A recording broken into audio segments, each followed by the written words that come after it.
here. But the one thing I want you to know about Joe is, and the one thing I love about him almost the most, is he has always supported the teachers and has always supported education. So he wants to say hello.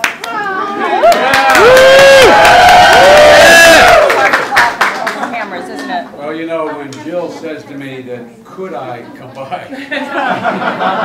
It literally was, the president asked me to head up an effort to corral all our nuclear weapons and get the SALT treaty, the START treaty passed. And I had a meeting at 5 o'clock with that entire group. And Jill said, no, but they're leaving by 6. And so I gave them a choice. I said, is this meeting really essential today? If it is, we can have it at 9 o'clock at night at my house. They concluded it wasn't essential today. Thank you.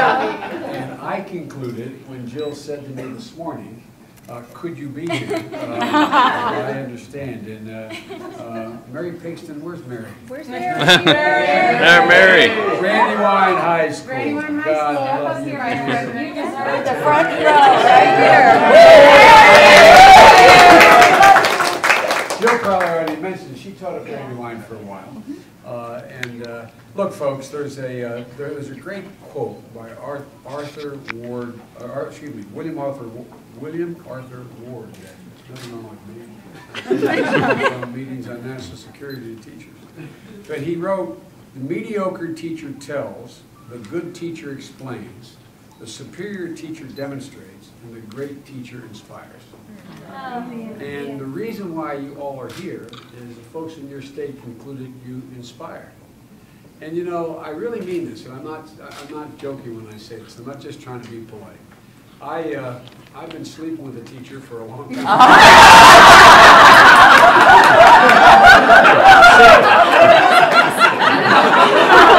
Same teacher.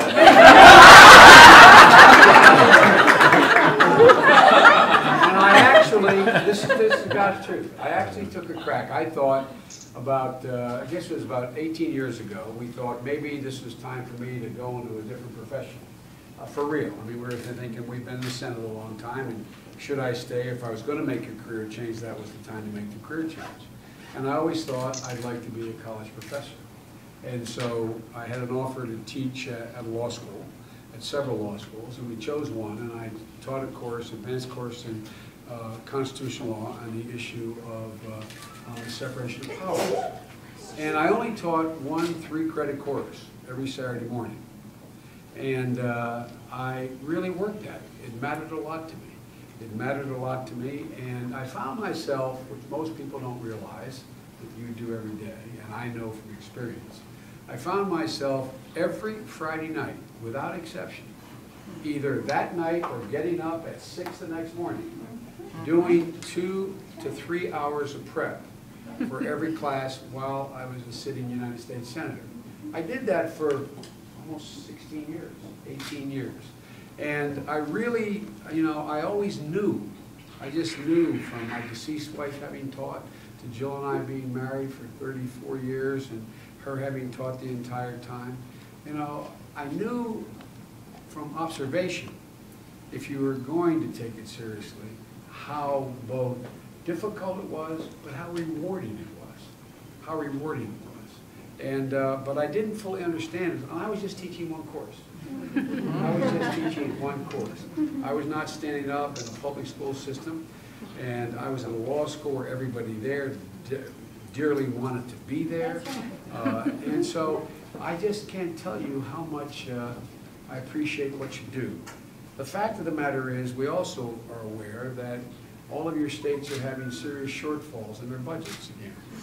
I remember last year, some of you probably saw me repeatedly on national television or in the national press saying how the Recovery Act had saved over 300,000 teaching jobs. And probably some of you didn't even fully believe that. But the truth of the matter is, over 300,000 of your colleagues this past school year were teaching in the classroom for only one reason. Only one reason. The Recovery Act. The counter-cyclical money the federal government put in.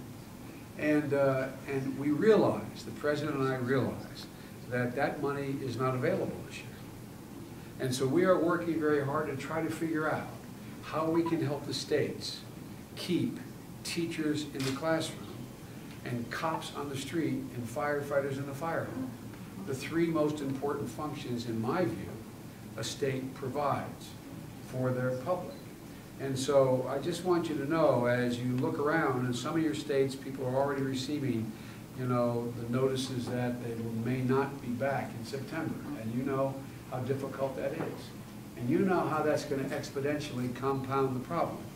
You take 300,000 or more teachers out of a classroom next year, you effectively increase class size significantly, or a lot of people go unattended.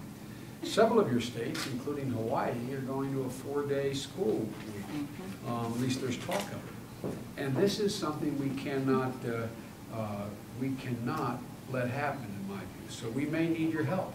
We may need your help convincing your congressmen and senators that this is a critical time.